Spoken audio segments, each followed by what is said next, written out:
Five and 5, 4, 3, 2, 1.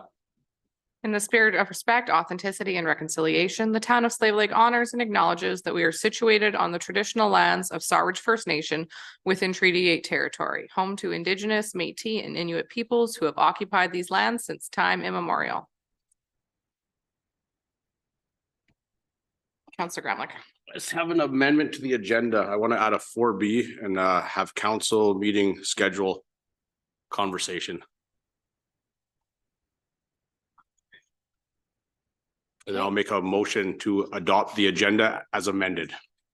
Any further discussion? Call to question, those in favor? And that is carried.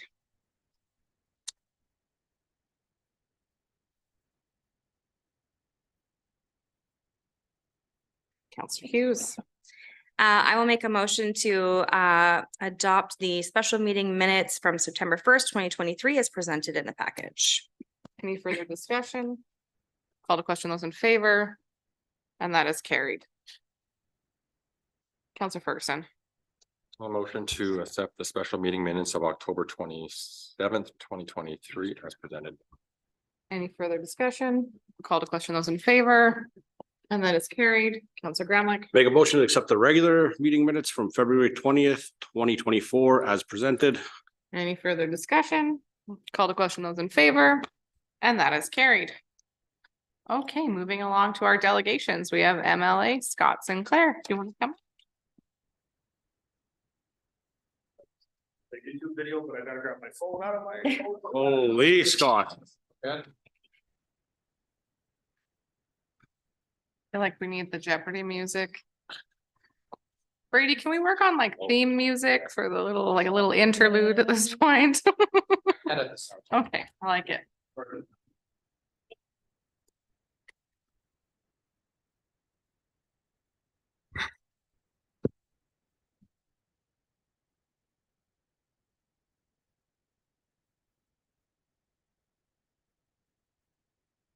Is this on?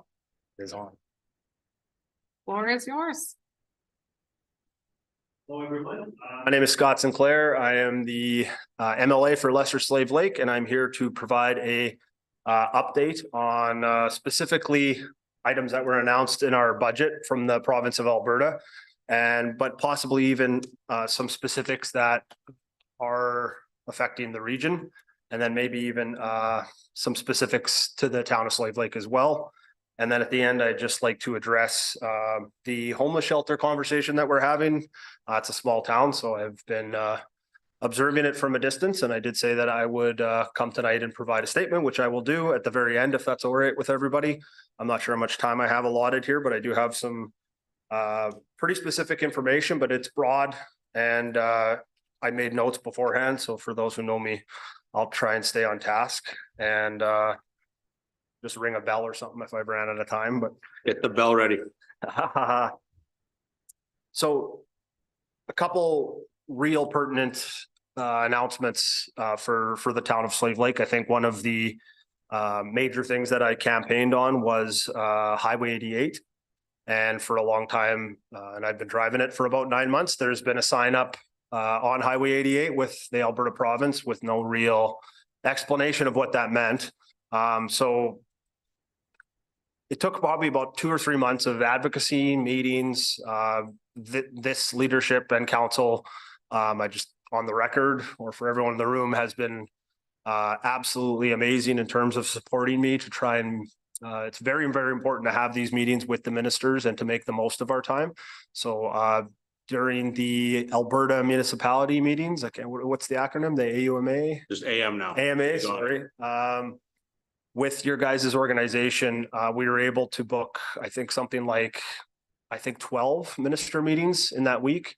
And I'm extremely proud that you guys put in all the work. Once you guys make those requests and communicated with me what your needs were for the region for each ministry, it makes my life a whole lot easier when it comes to communicating back with the ministers. So being new to the job, that was the first time I've done that, but I just found that was a really, really positive way of trying to get their attention. You guys came prepared. We had very on-point discussions. For those who are listening, possibly are in the room, these minister meetings go the exact same way. They're 30 minutes long. Most of the ministers are anywhere from 5 to 8 minutes late. They take 5 to 10 minutes to introduce their staff. And then everybody in the room gets 2 minutes. So you're basically left with 9 minutes. And that's all you get to be able to basically talk to a minister and possibly for in person for the next little while. So, we've had another municipality in our riding that I don't believe we had any minister meetings with during that week.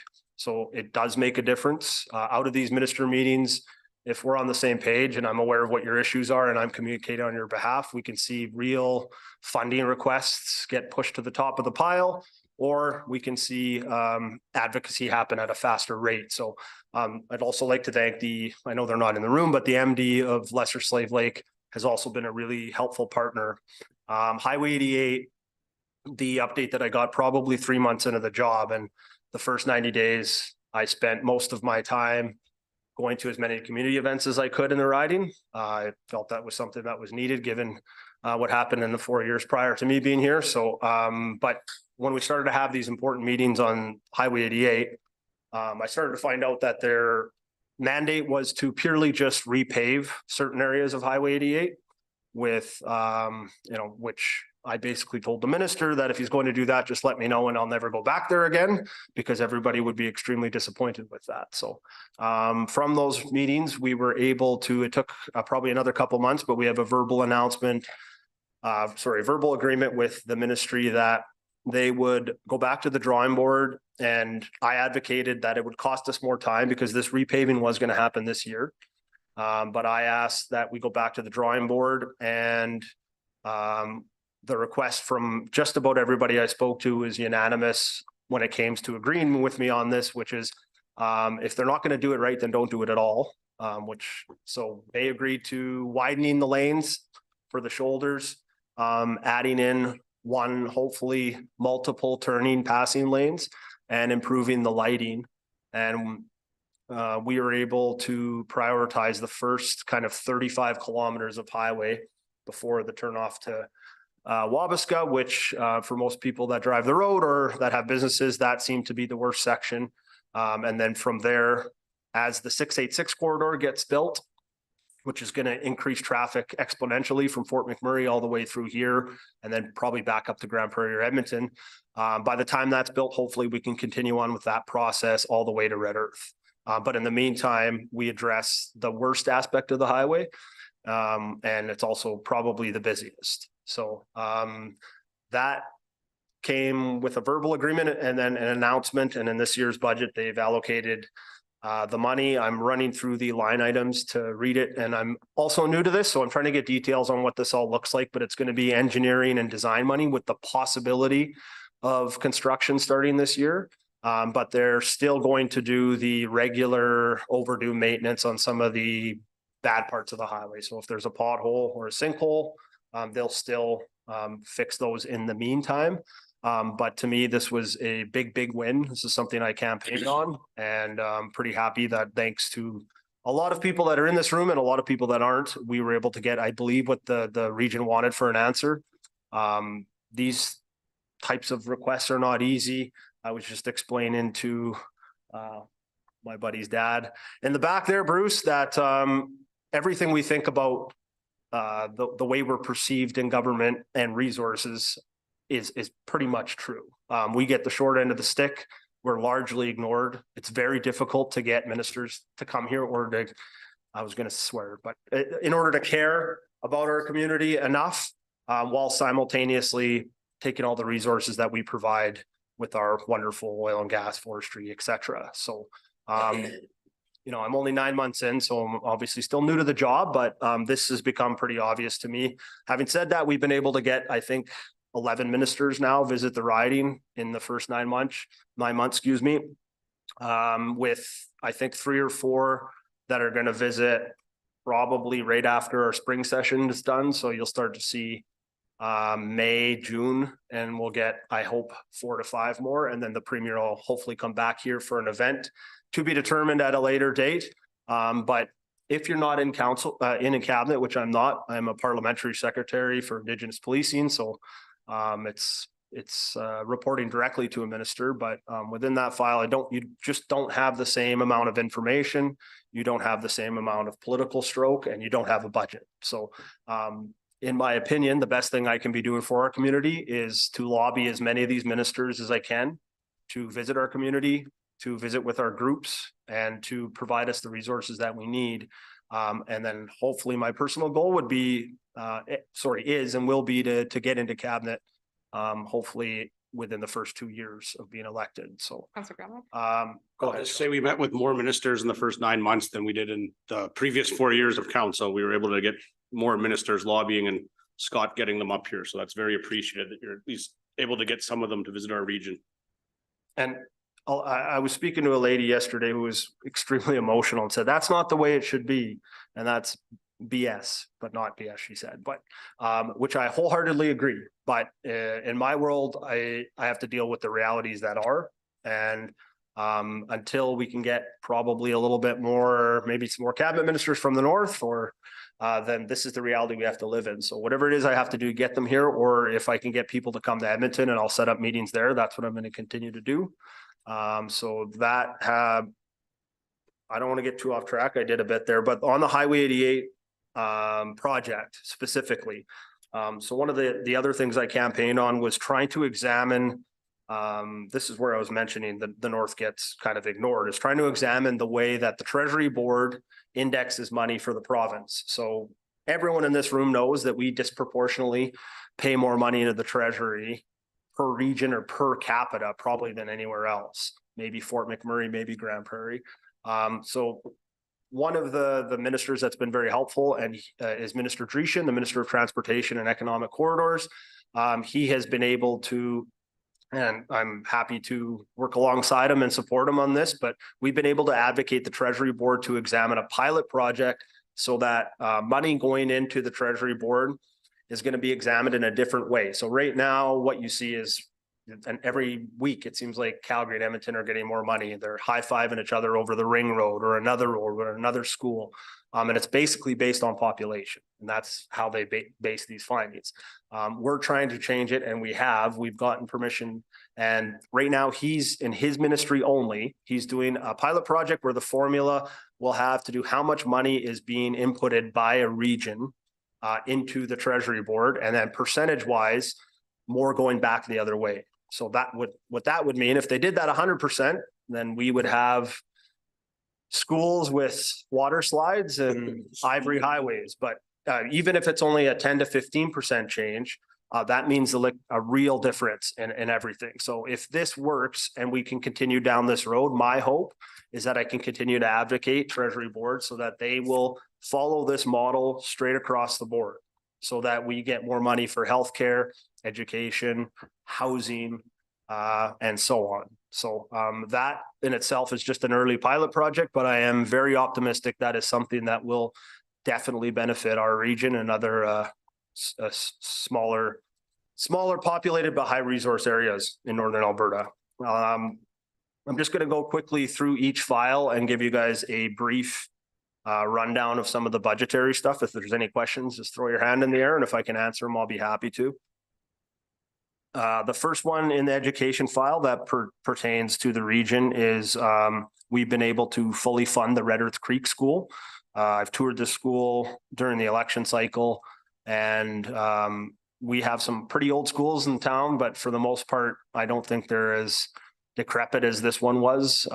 They were given pod schools probably 30 to 40 years ago, and they never really got much, and they did the best they could. So this is a good example of what advocacy looks like. We had two, an MD, a municipality, and I think the school board and myself all pushing the education minister, and we were able to take this project, and I think they were pushed back 2 years, about 4 months ago, into the top of the heap, and it's going to be fully funded in this budget cycle. So this is an important one. When I first discussed it with the minister, and he is from Calgary, is that they were prioritizing mostly Calgary schools and Edmonton because, again, of population. So I'm very happy for the people of Red Earth for this.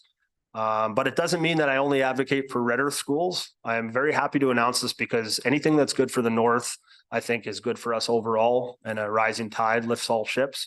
So if there's anybody listening, or if there's anybody on local school boards here, if you send in a request to the ministry, I don't necessarily always know about it. So if you pass this on to any school boards, if they ask me for a support letter, or if they tell me when they're sending in a grant request, it's a lot easier for me to push on the other end, because it does stuff that goes to the ministry, which is the bureaucrats, doesn't necessarily go to the minister all the time. And that's the person that I talk to at least once a week. So if just like you guys did with your request for these meetings, if we talk to any of the other nonprofit groups, we should be telling them to make sure you keep me in the loop. I can help write a letter, but also that letter goes to the ministry, but we can have person-to-person advocacy where I will either set up a meeting with a ministry, or like the education minister, I'll just corner him at the back of the chamber and ask him a question about something. So, sorry, Frankie, go I ahead. was just good in the topic of education. I was just curious if our school trustees had advocated for any new funding for the schools. Not to me directly, but it does not mean they haven't. But I had a conversation with a couple school board members here before coming to the meeting, just about how we can maybe collaborate more on some of these communication strategies, specifically on some of the smaller items. As an example, there's a school here in town that's looking for a disability style, like a inclusive swing for a kid on a park. And I didn't know about this. And I knew there was some fundraising. Right? Yes.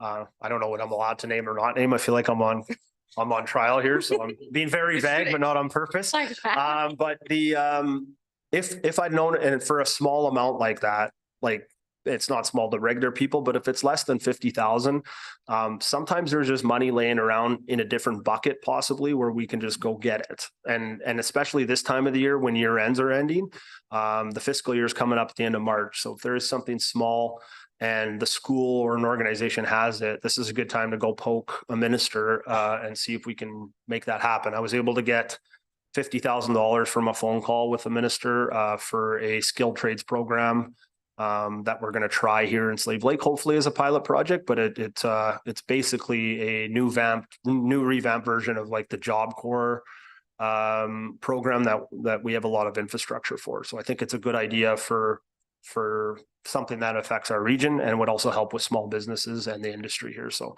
that happened. It didn't require me filling out a grant form or a bunch of meetings. So I'm not saying it always goes like that, but lots of times if I know, the person-to-person relationships with ministers is definitely important. That's a good question, Frankie. Overall, we're spending $1.9 billion to support 98 school projects. 1.5 billion is going to go towards learning supports for vulnerable students and special needs. We are in the middle of a new social studies curriculum, which I've seen and they haven't released yet, but I think most of our residents will be very, very happy, and most of the parents will be happy with the changes we've made here. In mental health and addiction, this hasn't got a lot of press, but I think it's something that's very pertinent to our community. We will be funding 13 new long-term treatment centers at a cost of $287 million over 4 years. It's a shared project with the federal government. These long-term treatment centers, to me, are a real game changer. This is related but unrelated to the homeless situation, but I've often spoke on the election trail, or when somebody asked me about this, that the homeless shelter or homeless supports in our town is a Band-Aid and not a real solution. And it's one of probably 10 things that we'd have to try changing if we're actually going to talk about positive change and what that looks like. And earlier I said, I believe in the things that are real, things that I can touch, things that I can see, and things that I actually think will help. So just a brief overview, the long-term treatment centers, people who have mental health and addictions, we're going to be able to free up hopefully more beds for this, which will alleviate a lot of the hospital's resources, specifically in the emergency rooms. And it will also allow a person to stay up to a year, which is a real important factor. I think a lot of the ones right now, and I'm not a mental health expert, but 28 days is not enough.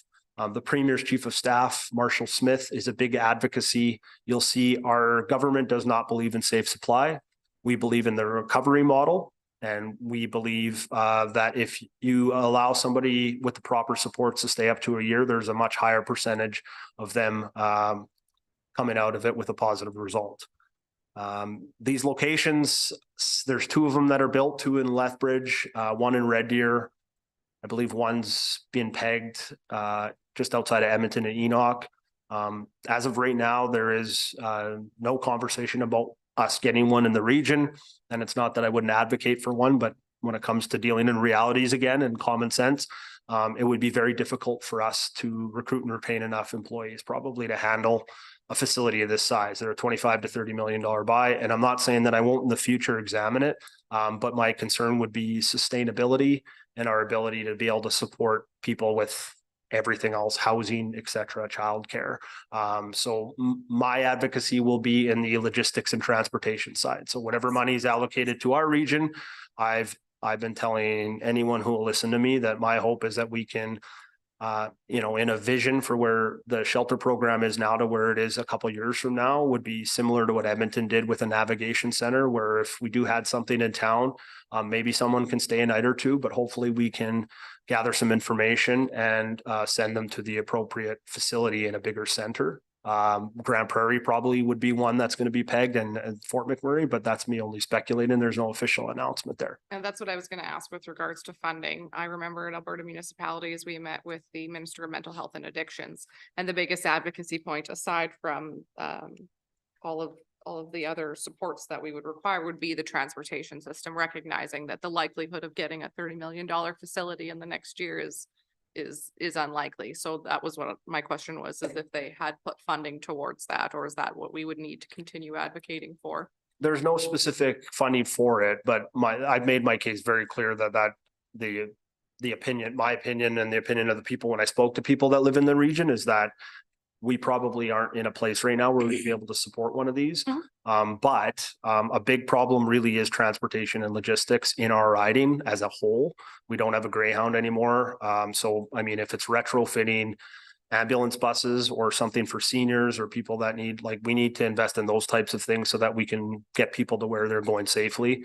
While at the same time doing, I think, what's right and protecting the community at the same time. So, I'm excited to see, but that's 2 to 3 years away from being a reality when you start to see results. So there's no, overnight silver bullet solution. One of the other smaller items that's coming through on the legislative side is on mental health and addiction is regulating counselors of Alberta under the College of Psychologists. So this is a change made to hopefully protect the public from unethical and unprofessional behaviors. There's been some negative stories of people that maybe have some lower level education or even, I would say, no education, either and calling themselves counselors and providing services, and then with no real checks and balances. And there's an Indigenous community too where they can't apply for funding where it's covered unless it's by regulated counselors. So this will also help some of them get paid from the federal government. Any other questions on the mental health and addiction before I move on to the next file? Wildfire season. This is in no particular order. I kind of wrote this down all over the place, but wildfires. Obviously, this is a sensitive subject for our area. I was in the southeast of Slave Lake when our town almost burned to a crisp in 2011, including my own house. So this is something that I feel very strongly about, and I will definitely do whatever I can to help out our community in any way, shape, or form, whether it's advocating for resources or helping build cots again if we have to take people from other areas. I'm so proud of our community and what we did last year, even though we didn't have wildfires specifically to the area. You could tell we were a community that had been affected by them because everybody did all the right things at all the right time. And it was really nice to see. Having said that, I think it's pretty obvious that everybody's scared of wildfires. There's been a lack of water and snow. We're going to be investing over 3 years, $151 million into preparedness, prevention, response, and mitigation, some of those things, something as simple as, drones for surveillance at night, 2 long-term night vision capable helicopters. And I'm not an expert in this, but from what I read, it's the best time for the humidity and the temperature coming down is the nighttime stuff. So we can identify and get the fires moving in the other direction. It will be better at night. 2 new air tankers, 130 helicopter contracts will be signed April 1st, and we'll be adding 100 new firefighters as soon as fire season kicks off here. On a more personal or specific note to the riding, we will be having a visit from Minister Lowen. I'm not sure what the agenda for this will look like. It'll either be maybe 5 or 6 stakeholder groups, like you guys were so generous to lend me the meeting room with Minister Dreeshen, and we had 5 or 6 people, and we just did back to back meetings all day. It will either be that or something maybe a little bit more encompassing if we can get maybe a more town hall style approach at night as well. So I'm still in the planning stages of that, but that will be probably in late April or May after we're done session. But I might try seeing if I can get him to come earlier than that in our constituency break when we're not sitting, just because we don't want to do it in the middle of fire season, obviously. So any questions on wildfires before I move on to housing?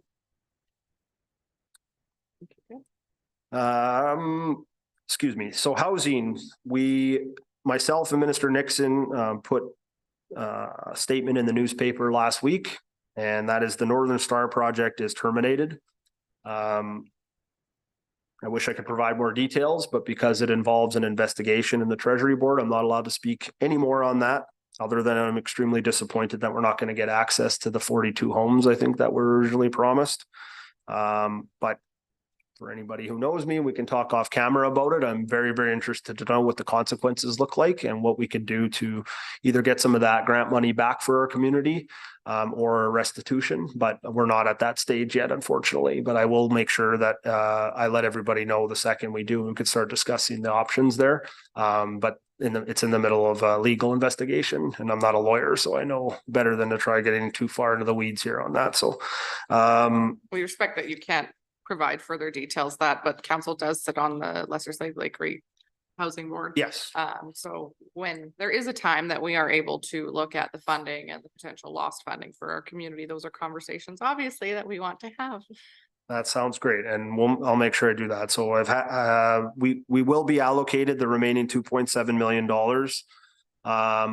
I've already met with the housing group, the Slave Lake Lesser Slave Lake Regional Housing Authority. Sorry, lots of acronyms to remember. And I said the same thing to them. It doesn't mean that's the only money we'll get to. If there's more money in the new budget cycle, Minister Nixon will certainly look at a new project if we can. So if there's something that we can think of that makes sense for the community, let's make that happen as soon as possible. And I'll make sure I push it to the finish line for us. For obvious reasons, there will be no P3 projects attached to this funding.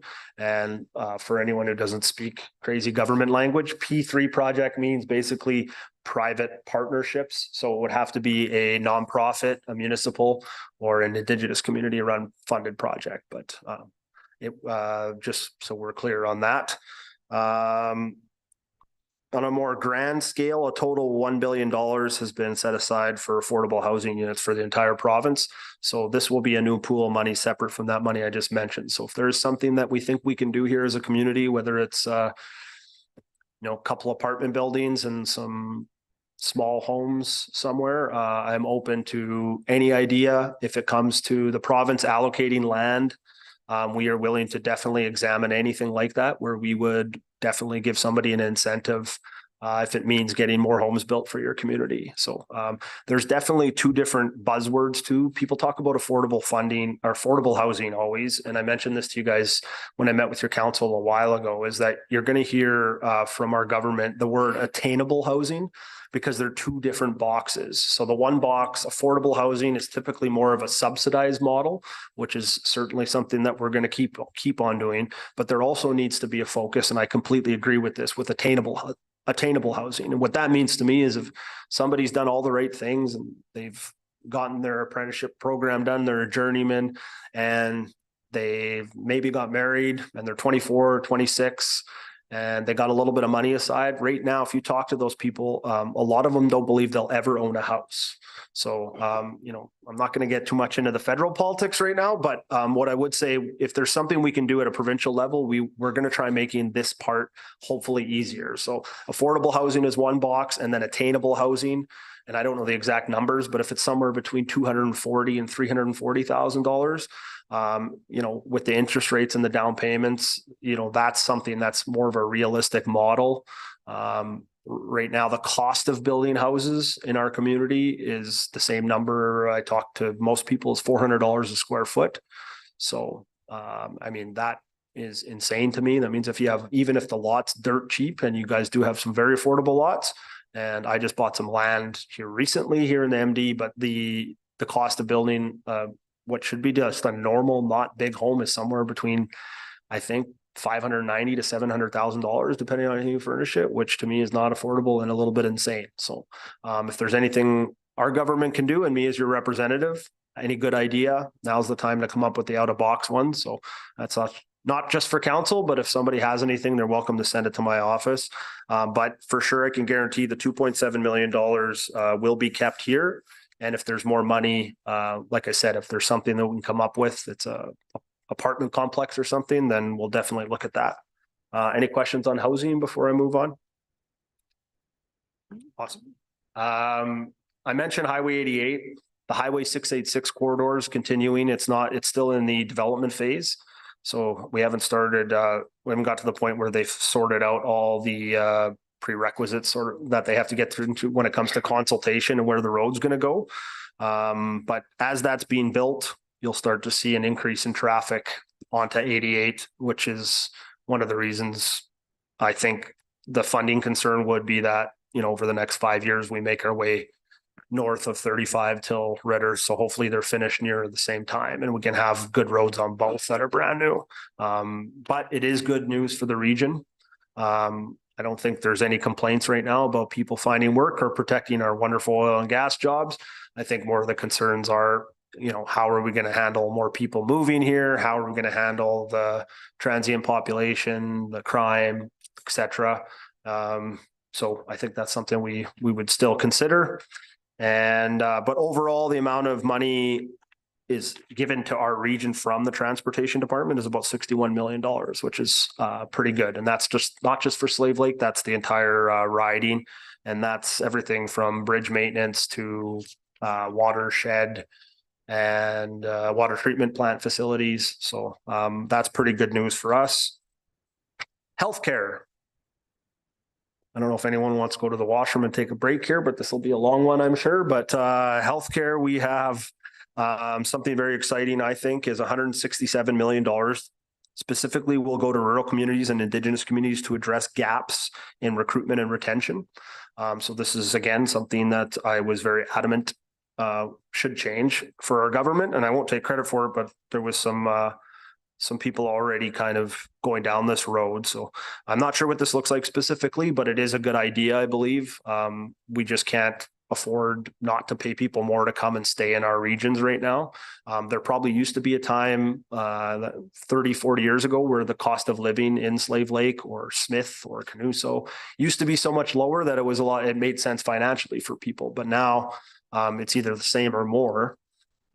So now the only way I can think of is to get good people, keep good people, but we do need to pay them more. So if this means hitting them at the advanced education level and we give people incentives to go to school here, but they sign a 5-year contract as a nurse or a nurse practitioner, those are the kind of things that I would absolutely support. If it's something simpler where we're making, a goal of mine would be to get some of the specialized services open in here so that the special surgeries work the other way around. Right now, we're sending people to Edmonton for things as simple as chemo, and we can't get chemo going. Our operating room's not open.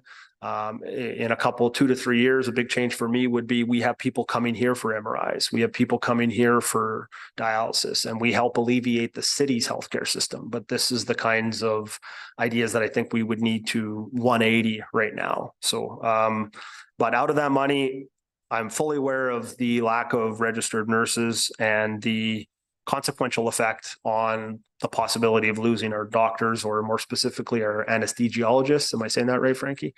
Okay, and how important it is to try getting the operating room here open at the hospital. We're not alone in our plight. High Prairie's got a beautiful new building there, but they have a long laundry list of rural concerns as well. Wabasca's hospital just closed down for the third time in the last 6 weeks. So I know it doesn't feel like that, and most people have a hard time seeing outside of our community, but the struggles are real and they are everywhere. There is a reason that we've made these ginormous changes at AHS. And for those who came to the, I think they called it refocusing event, a lot of, I thought it was a really positive thing. I was disappointed the minister didn't come, and I'd honestly thought about pulling the plug and canceling it, but I'm really happy I went. The minister is going to come back for another visit, but for those who weren't there, it was simply them splitting us up into 4 tables and just throwing every idea that we had at the wall that used to work 20 years ago. I know a very popular sentiment is, in our town is when Dr. Cafero's clinic or when blah, blah, blah. And I wholeheartedly agree with everyone that it did used to be better. So if we can just go back to a model that worked or look at what worked and try and copy it, then I think we should do that. But I do think I'm not a naive fool. I don't expect quick changes on HS. We're in the middle right now of talking about, I don't know what the right word is, transitioning people at the HS level. And I think it's the idea is it's people, not frontline workers. We're trying to retain as many doctors and nurses as we can. And the idea is to take the 12 regional boards that we have and eliminate a lot of the bureaucracy between there and the minister. So the hope is that when we have these 4 separate new healthcare silos, I don't know if that's kind of a triggering word for some people, but you have continuing care, primary care, acute care, and mental health and addictions, and they will all report directly to the Minister of Health. So, so many stories I've heard from our healthcare and these are real anecdotal ones. A lot of them are, I need 5 signatures for a vacation request. I need 4 signatures. I need to get approval for light bulbs. It's just, some of this stuff is so ridiculous and common sense went out the window a long time ago. So hopefully by removing all the bureaucracy in between there, we can hopefully start to send the money where it should be.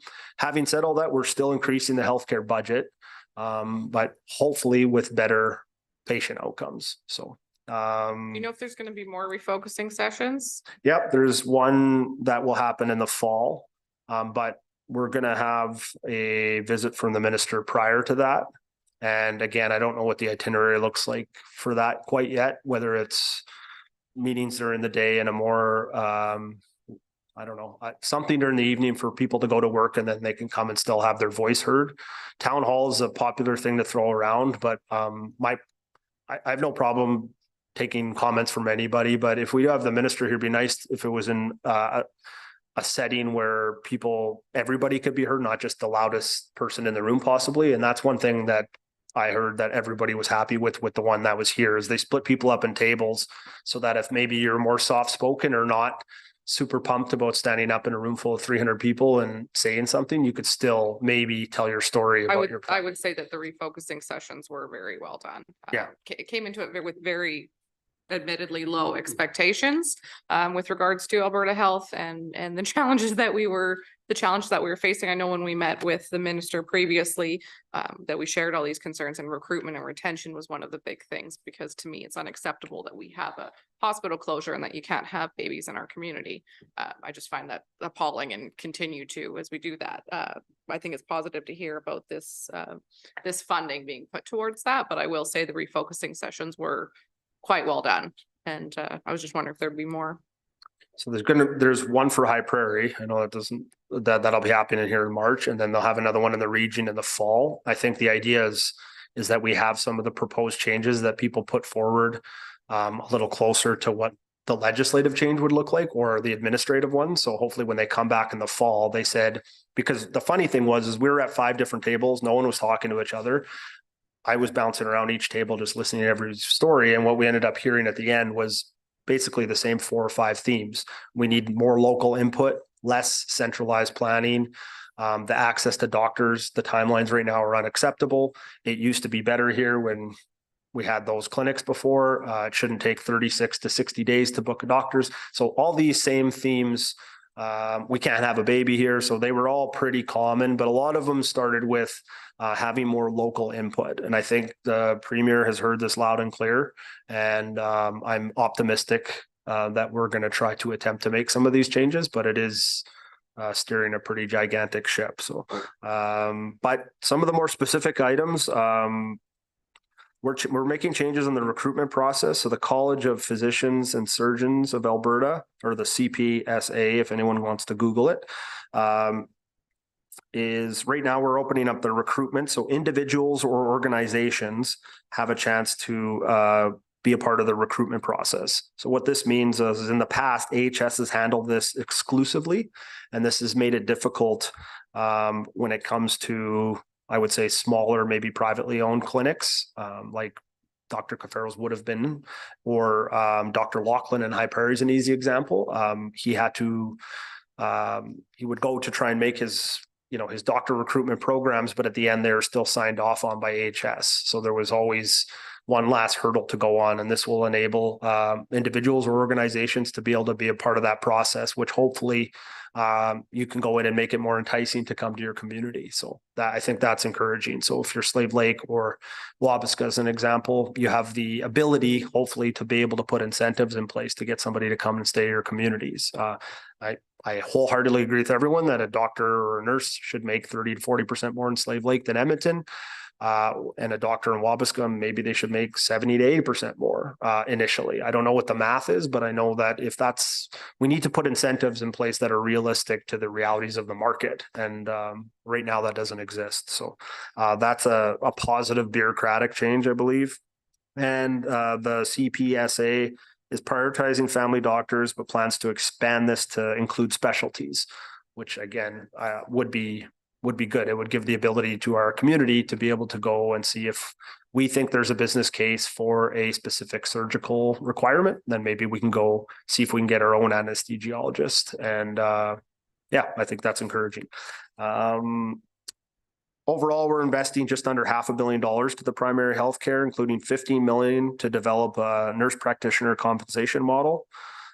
So nurse practitioners model, from what I heard, to me, the idea is a good idea for rural communities, but the challenge has been in the compensation. And in layman's terms, the anecdotal stories we got from real people was that I paid out of my own pocket to go to school to become a specialized version of a nurse, and I was doing 70% of what a family physician does. But my colleagues who didn't go to school ended up making the same or more money than me with overtime just by being a regular nurse. So there's really no reason for an individual to get into this.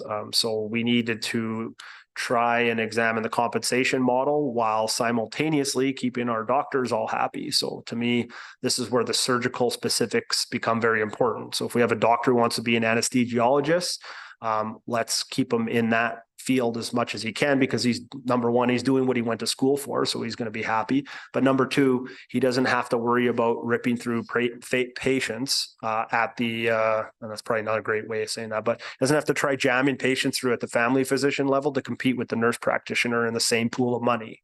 And to me, if we could figure that out, that would solve a whole bunch of problems. Then we have doctors delivering babies, we have doctors performing MRIs, and hopefully we're alleviating the wait time for people for a simple doctor visit or a nurse practitioner visit. Excuse me, my mom's calling me, but call her back. $6.6 billion for physicians compensation. That's a $500 million increase. So that is hopefully part of my previous conversation, which will allow us to compete with doctor recruitment in our province or keep the ones that we already have.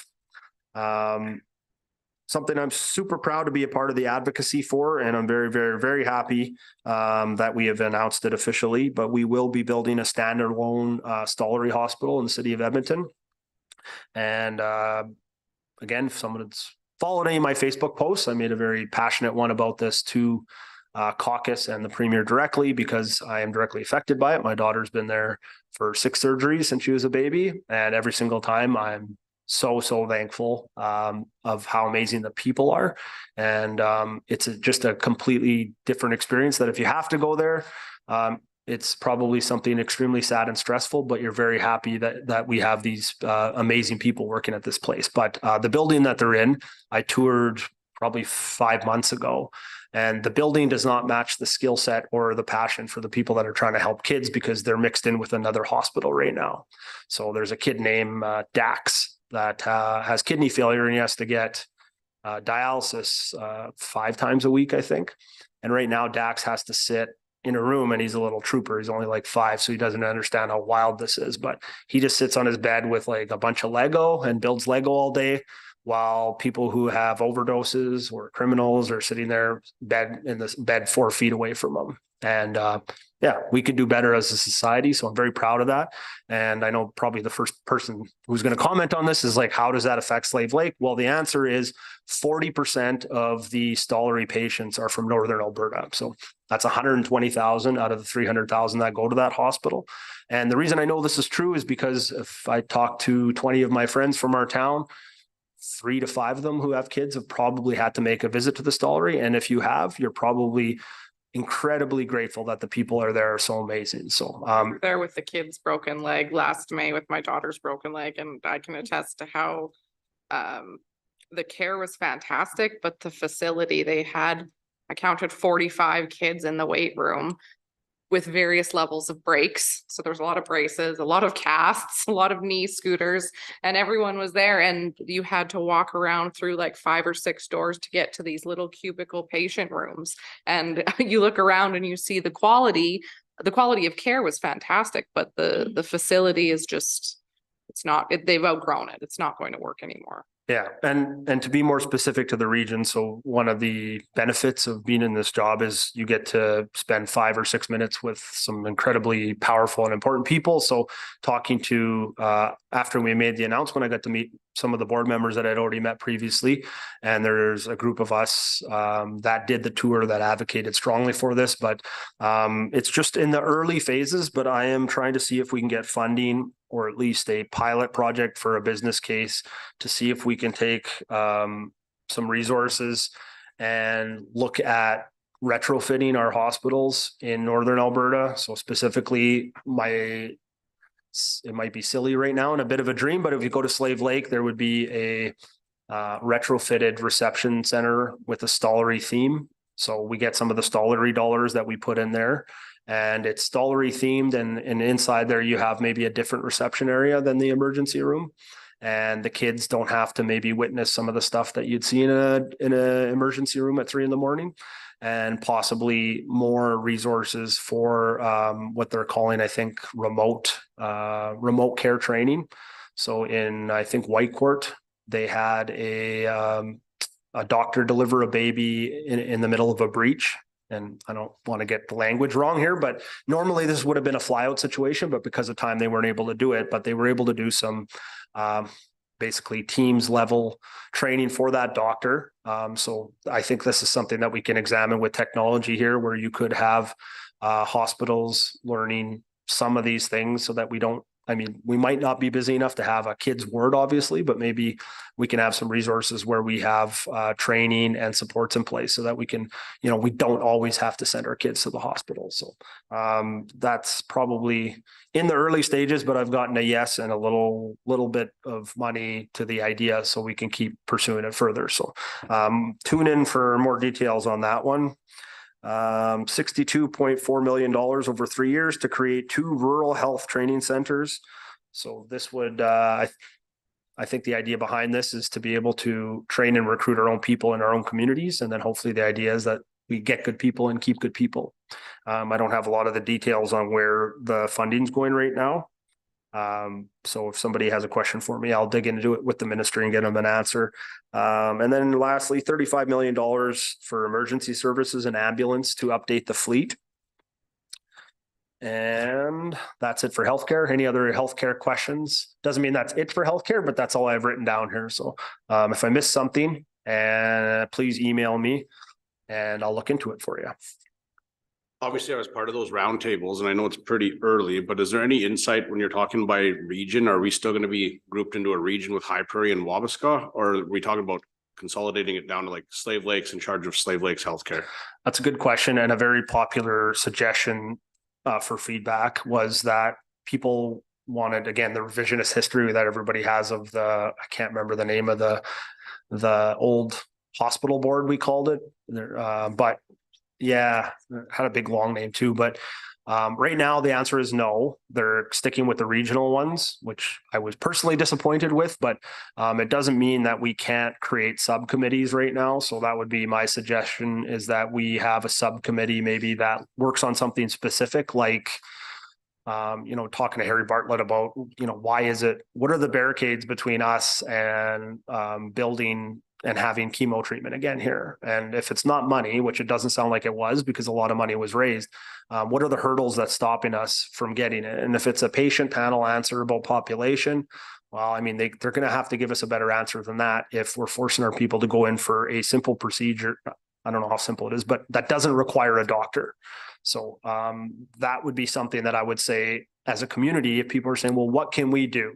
Well, if we had a subcommittee specifically on the chemo and there's 5 or 10 people that could sit on it, I would be happy to loop those people in with the minister, or I would make the regional council hopefully give them a delegation on an agenda for any regional council meetings. So going forward, I don't know what this looks like 2 or 3 years now, but I think a lot of people are saying we want the money for our town and then we want to be able to run our own hospital like a business. And I understand that sentiment. And if that worked better and this is not working, then I would absolutely advocate for that change. But as of right now, they're sticking with the regional model. They said it was the 12 regional, with the information session, they said it was the 12 regional boards, and I would speak to that. I like the idea of subcommittees for specific projects, but I also like the idea of subcommittees for smaller regional areas, because we know we're going to be grouped with the north, which has a broad range of different needs. Yeah. So I did mention this at the meeting, and it was kind of consensus at our table that knowing that we're going to likely stick with the 12 regional boards, because that's the model, is that we would have a subcommittee of another board that would report, that would have a contact. I think the biggest thing that we found during that engagement session was that we don't know who the next level at Alberta Health or Alberta Health Services is to go to. Yeah. So when you have a resident concern about the hospital, about the care in our community, that there's a communication gap between where do we take this now? And ultimately, we take it to you. Yeah. But what we were advocating for during that meeting is okay, well, if we knew there was a smaller regional board that then had access to one of the 12, that would be a model that would be a little more palatable, I think. Yeah. And I think, well, when we explain things and we're adding committees and we're adding boards to somebody who's listening, it's like, well, I thought you were trying to make the communication more streamlined. That sounds like a bureaucracy. But I think the idea is that the region is too big. And the issue they make when they make up these regions is the same as everything I mentioned before, is Northern Alberta to someone from Calgary is Morinville. And North, we get plugged in with something simple as a minister's assistant was describing a trip. And I won't say with minister, I don't want to get anybody in trouble, but they were trying to find out if they could fit Slave Lake in. And I was saying, like, please tell me how I can help with this. And the guy, I said, like, how much time do you have? And he's like, well, he's going for 3 days and he wants to go to Bonnyville, Lloyd, Grand Prairie, Fort McMurray, and Peace River. And I said, oh, it's great. Like, what plane is he driving in? And the answer is no. Like, he's not coming here. If he's coming by, he's waving, because the whole trip's going to be driving. So that's a fundamental issue with the bureaucrats. And I would say even just the overall sentiment from the existing provincial, I don't want to say government, but maybe the people that are in power, is that they just don't understand how big our region is. And even as simple as our riding, my belief is that, yeah, you can lump Slave Lake in with a couple of our communities, but High Prairie's kind of got its own separate region, and then so does Wabasca. And if we were to have subcommittees, they should be they should make sense. They should make sense don't lump us in with Wabasca. It's completely different and pretty far away for the most part. So if they had little subcommittees for the regions themselves or local committees, if we wanted to call them that, that would have, I think, a much higher success rate because the people in High Prairie, they have different needs than we do here. And some of them are similar, but they have a different hospital than us. So their infrastructure is different. So you can't always just lump us in together. And while I would fight for a seat on, one of those 12 regional boards, Slave Lake isn't guaranteed a seat on them. And that's where that came up, is that we wanted to ensure that there was local representation or at least local access to one of the regional boards. Because again, representing, I don't know how many people are going to be on the boards. I understand it's very new. But even if there's no guarantee that our community is representation there. No. And that's why I would push pretty hard for some version of subcommittee. I 100% agree with you. And I've already had conversations with Martin Long, who's the parliamentary secretary of rural health, and he's been tasked with doing the stakeholder engagement on the regional board. So him and I are going to have a meeting about placing, who gets placed or how many we get from our region for the board, because like I said, they lump us in with something the size of Texas. So there's going to be a winner and a loser when it comes to regions, but we will get people on the board from our area. I can promise that. So public safety. Maybe I'll push that to last and I'll do seniors next. I don't have a lot here. It's just some short notes, but $38 million to senior lodge improvements and social housing.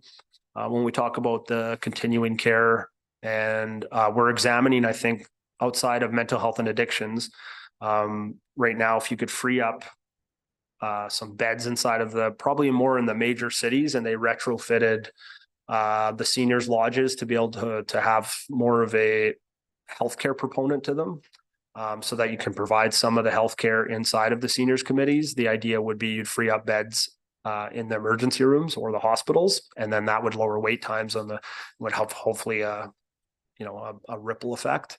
I don't know what that looks like in the rural areas because we don't have the same level of infrastructure for seniors facilities here. So we do have a seniors review committee for Northern Alberta. And again, not to keep tooting the same horn here, but originally they never had a single person north of Edmonton on this Northern Alberta review committee. So these are the things that you're constantly advocating for, and we corrected it. Now there's someone from Slave Lake, someone from Grand Prairie, and I think someone from Fort McMurray. But at least we have people that have an actual voice, because the senior lodges in our riding don't look like the senior lodges in Edmonton that they're talking about putting into little, I don't know if mini hospitals is the right word, but ours here just aren't in a position without a whole bunch of funding. And if maybe that's coming, then we're talking about a different conversation. But and then this is small, but my dad just brought this up with me the other day, so I was pretty excited to tell him, but 25% discount for medical driving tests for seniors and for registry services. There's no real, that's it. That's just a simple line item, but that's it for that. Public safety. So this is my file directly.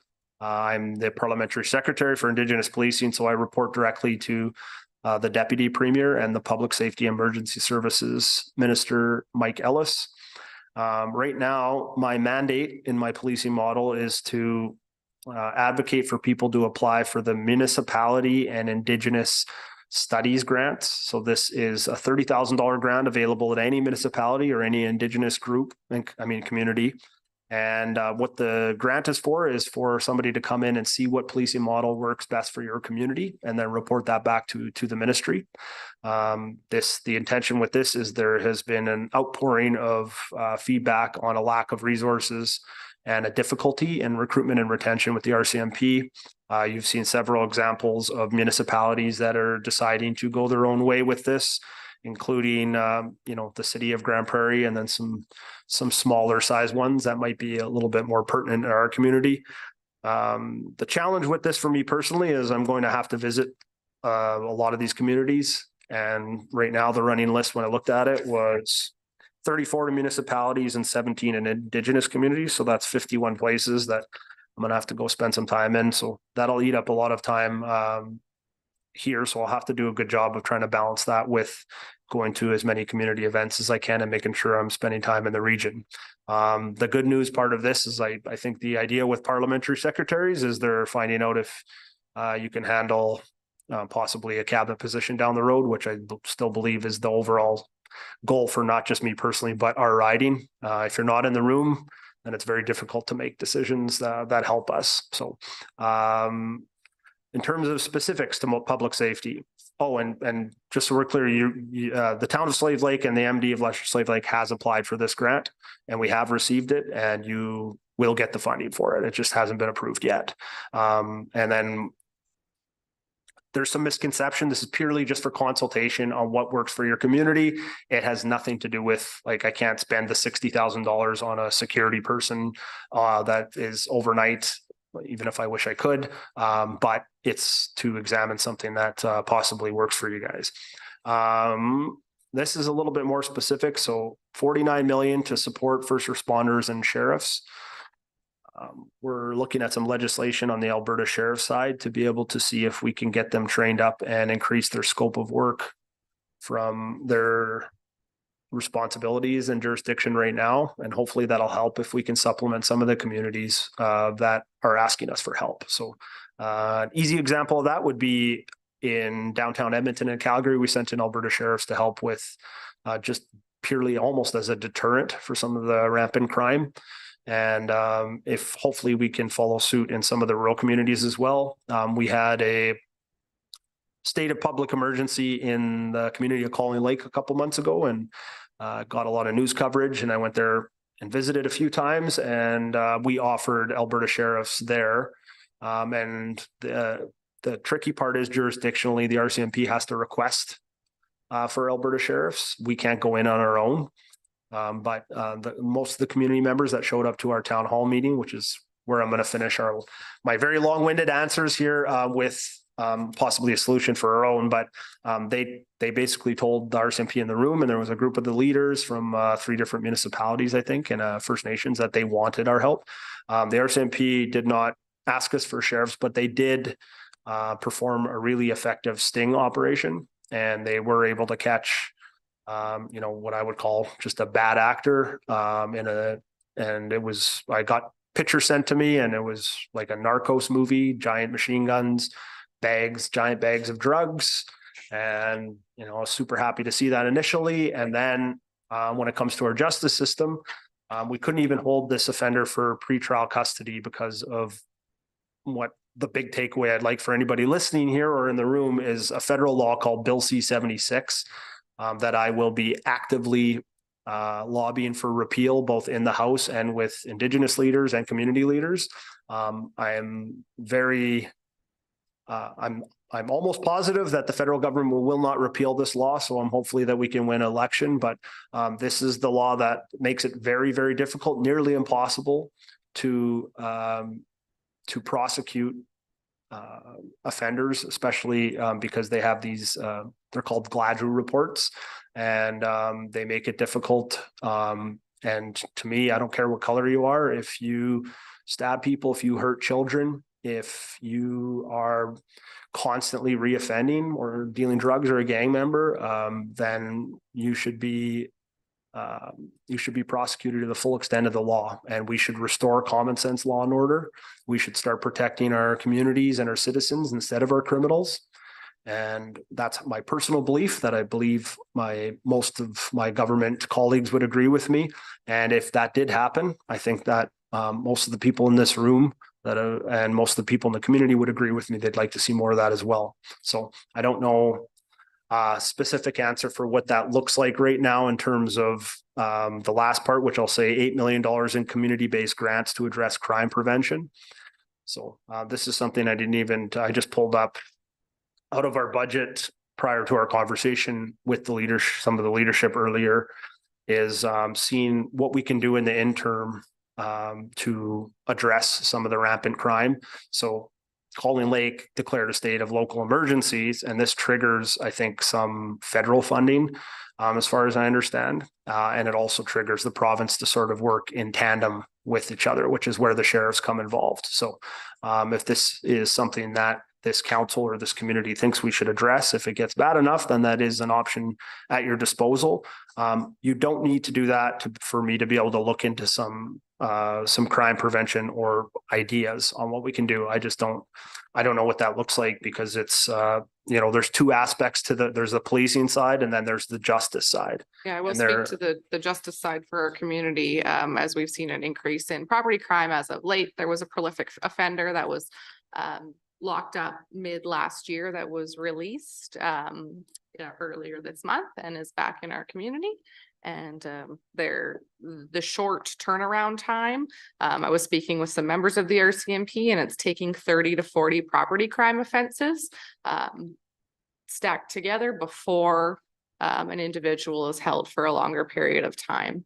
And that is causing issues across the province, across the country. So we share your frustration with several of the justice system complaints. And I would say that our entire council is open to ideas on additional funding for community crime prevention and whatever that may look like. That sounds good. So I don't have like an official statement written here for the homeless shelter, but what I would say in regards to public safety and what's happening in our community is there's things that I wish I could do as a dad or a son of my parents whose house got broken into again recently. But the things that I can do as a public official or an MLA are drastically different. And, for anybody that knows me, I probably am one of the people that drag somebody out of a house if I catch them. But I'm quite confident that in the society we live in right now, that the only person that goes to jail in this situation is me. And the other guy gets off scot-free. So that's deeply upsetting, but there's only so many things I can do as a provincial representative. But whatever it is, whatever mechanisms I can do within the parameters of the job, I am in full support of doing. I'm a compassionate person. I still believe in, like I said, recovery. But I think that right now we have a world where we're not able to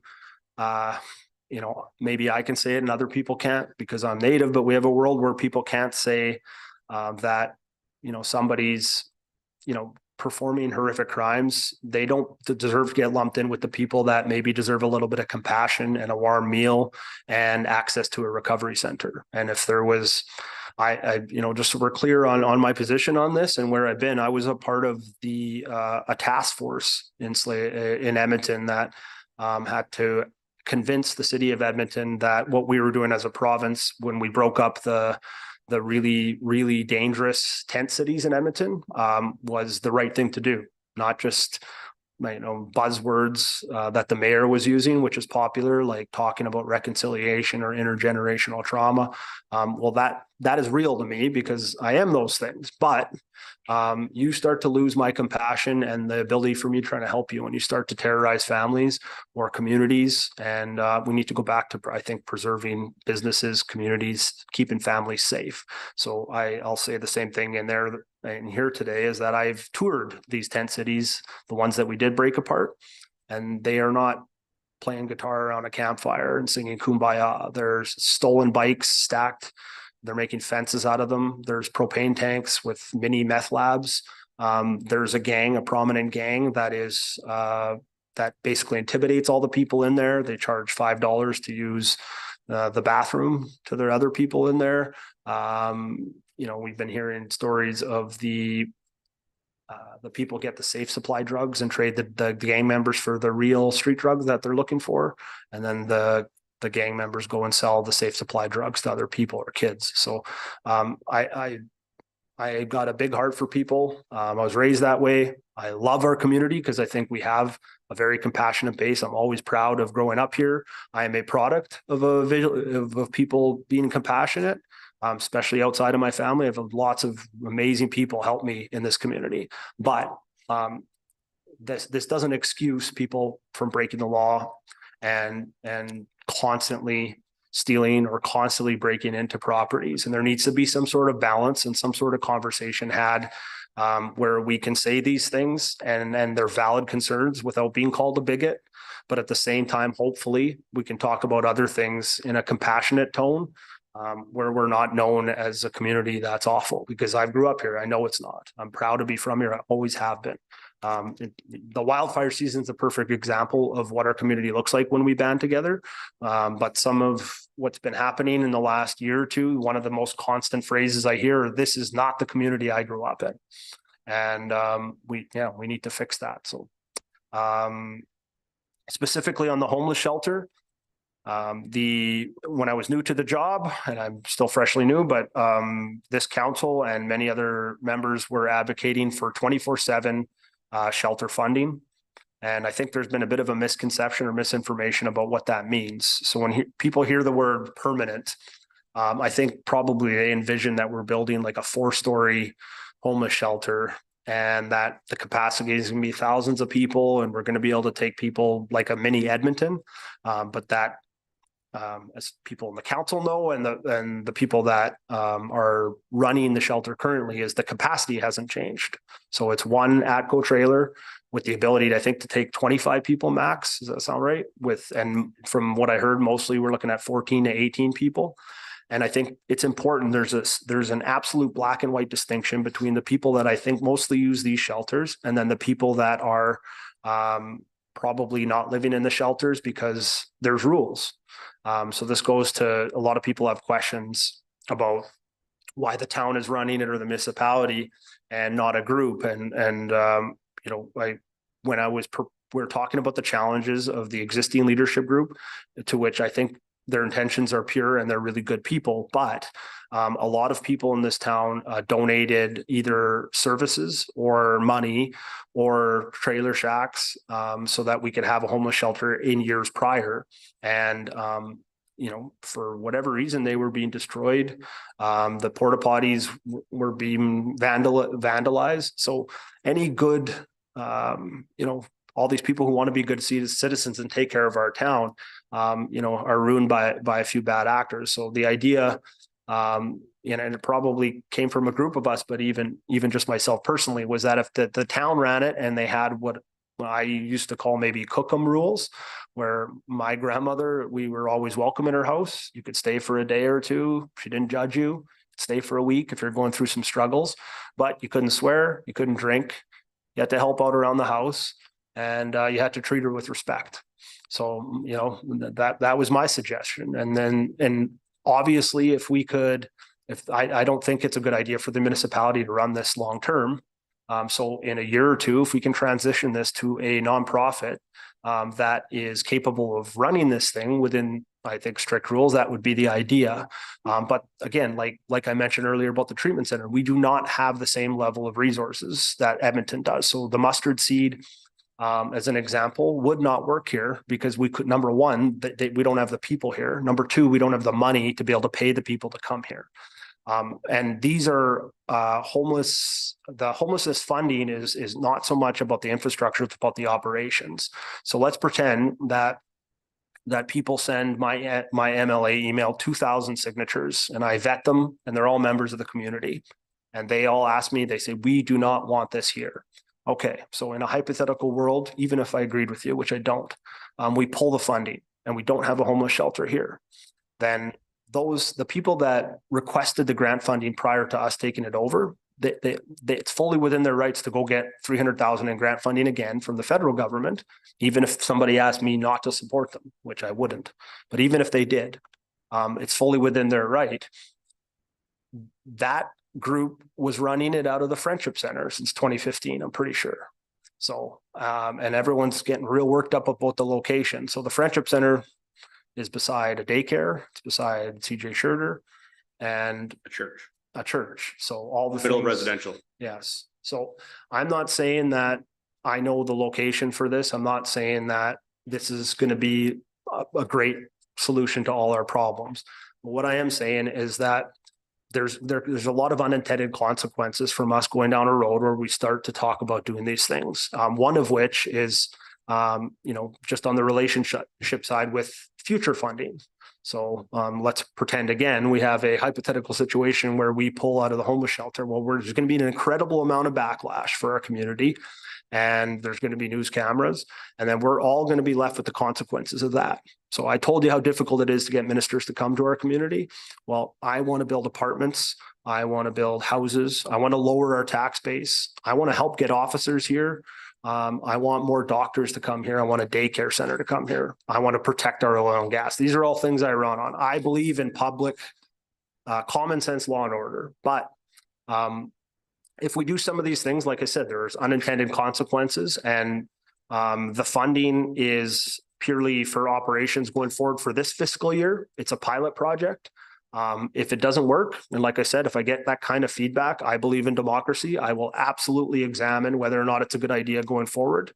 And if we pulled it, then because that's what the community wanted, then we have to live with the consequences of what that looks like. But there is no building being permanently built anywhere. The trailer shack is what it is. There's not going to be extensions added. We're not going to be able to change the capacity because we can't support any more than we have here right now. So I don't know if that directly addresses some of the misconceptions about it. I absolutely lobbied for this, and when we talk about ministers visiting our community, that happened in a 48-hour timeline where I was given the option, and this council and councils before this had been advocating with our province for a permanent 24/7 shelter funding. And the idea at the time behind that was that if we could keep people there during the day with maybe some supports, or even just as simple as a TV and a warm place, then they wouldn't be loitering at our downtown businesses during the day, which, has been better from what I heard from, but I mean, I haven't done a straw poll with every single business, but largely I've had heard positive feedback on that front. But again, if we pull the shelter, it does not fix the overall crime problem. And I'm not saying I'm trying to make an excuse that until the federal government repeals this law that we should do nothing. I'm not saying that at all. I am the person who believes we should do something. We should have a neighborhood watch program, maybe. You should, bang me over the head until I provide more funding for you guys for another officer, even if it's only for 90 days during this summer. I will help with all those things, but they have to be real things that I can do as a legislative official. And they're not always the same things that I would do as a person or as a dad. But those are two different distinctions. So I don't know if it is any other questions? I just want to make a comment because I think there's also a preconceived notion that like the town's running it and Jeff grabbed someone from operations and someone from the MRC and now they work at the homeless shelter. The staff there, and Jeff, are they from the Hope Mission or the Mustard Seed? We do have staff from one of those organizations. They're just no longer working there. They're working here. Is that correct? Yeah, exactly. Yeah, the manager of our shelter program has got extensive experience from Hope Mission, and so operating a shelter and delivering programming and seeing some positive change. So we're very lucky as a town and as an organization to have an individual like that essentially looking after this program for us. Yeah, and I say this with all seriousness, that like there's some people probably in this room and other people online that are saying I advocated for this, but I'm not a snowflake. I believe in crime and punishment. It is very difficult for me to speak on Indigenous issues in a room full of people with the mayor and the city of Edmonton and our entire encampment, but I believe wholeheartedly in law and order, and that's why I wanted to be in that room. But the situations have to make sense, and until we have some of these shelters, some of these long-term treatment centers built in other communities. If people are asking me my opinion on it, I believe in taking care of the people here.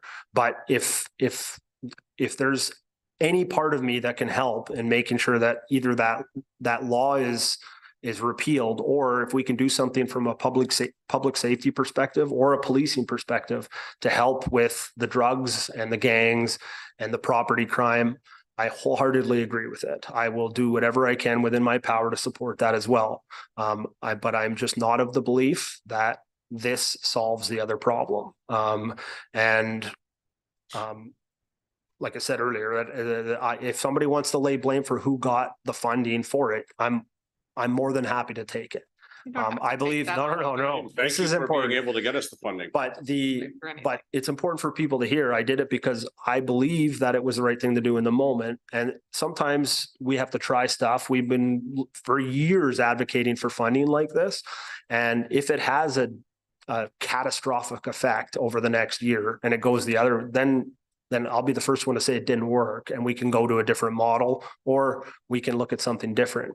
The other thing one of the last things I'll say here, and I thank you for everyone for sitting here and listening to me, but they never gave me $1 million and asked me where I wanted to spend it.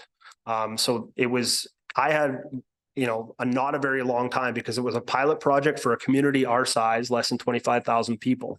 And I made a decision that number one, I would like our community to get it because this is what I believe the council had been advocating for. And so number one, that's what I advocated. The second one was that the municipality or a different group could run it with stricter rules, which is why you will see people that don't go there because they don't want to give up their drugs or maybe their weapons or whatever it is. But these rules, I think, like I said, I mentioned the Cookham rules analogy before. I think that's a pretty simple and I will- way of making it still welcoming but safe. I will vouch for administration and our shelter managers that I read the rules multiple times and it is essentially Cookham rules and you're searched when you go in. So there's no drinking, there's no drugs, there's no weapons. There's responsibilities with regards to cleaning up your space. You can't eat where you sleep. There's just common sense rules for the shelter and the vast majority of the shelter clients do follow those, but there are consequences for when you don't. Right. And I think that's what you're alluding to with regards to the types of rules that should be in shelters such as this. Yeah, and I think the designation on the permanent side, when people heard that, they're maybe envisioning our Lakeland Center behind the railroad tracks where you have this 4-story building that's there forever, where it's not the case. So I mean, this is for you guys to decide as a council, but if you guys come to me and you want to remove the permanent designation and go back to moving it around every year because everybody seems to be equally upset about every location, then like that's for you guys to decide. But I'm the one who you guys come to with that decision. I'll support it.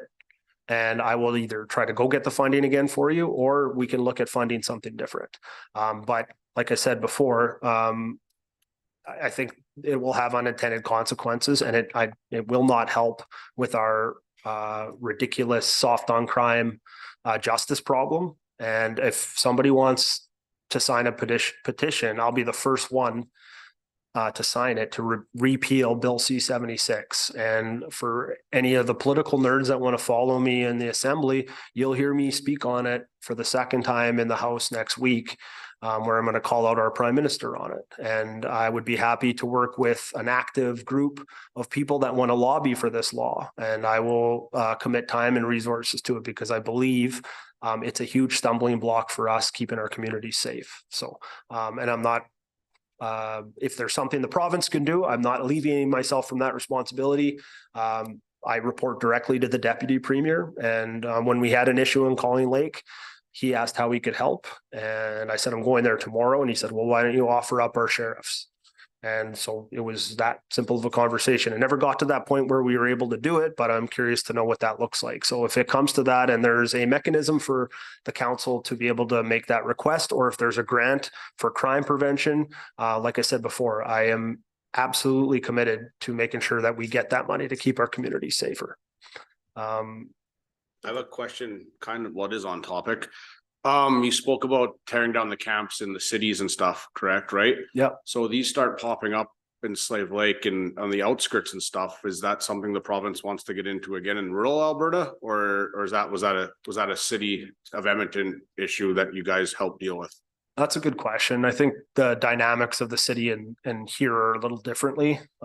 There's a wide ranging view from the people I talk to in the community on this. I think, if we could pick a location, no matter where, there's going to be somebody that's, disproportionately affected by it. But if we pick the location where they're at out of town and we're able to provide transportation services or something, I think largely people would be in support of it. But in terms of breaking up the encampments the second they come up, I don't know if we'd have the same level of legislation to be able to do that. I think, and part of that actually was, if you remember earlier, the city of Edmonton declared a state of emergency. And that allowed the province to come in, and there was actually a group that sued the city. And we needed the Alberta Supreme Court to be able to give us the legislative permission to be able to go in and break them up. So it's a bit more of a complex issue. But We have the issue here is similar, like we see the camp going up as they're putting it up, but if it's on private property, that actual private property owner has to make the complaint. It can't be the neighbor, can't be the person driving by seeing it.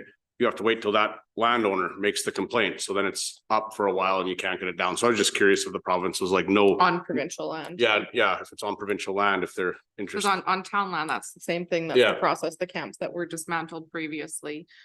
Were dismantled once there were complaints from the landowner, notices were issued, and then a variety of emergency services were brought in order to handle that. We had AHS, fire, police, we had ability to go to detox and treatment when that camp was taken down. But as far as provincial land goes, the town of Slave Lake obviously doesn't have any jurisdiction over what goes on with the encampments there.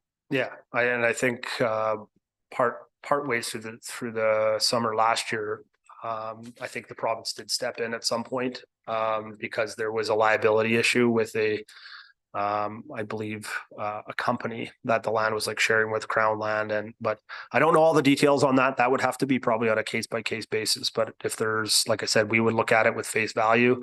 If we thought there was a decision where we were protecting the community while still doing it with, I think, a level of compassion that I've come to expect from the community at large, we would certainly look at it. And again, if there's something really dangerous, then you just have to go in and fix it. So, but like I said, I am very passionate about helping this community and this shelter specifically.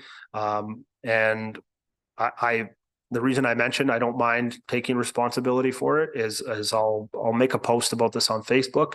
And I probably should have done it earlier. And we've already discussed the scheduling issues with me being in budget last week, because if there is another town hall, I'd be happy to sit there and answer questions for hours on end about it. I think it's important.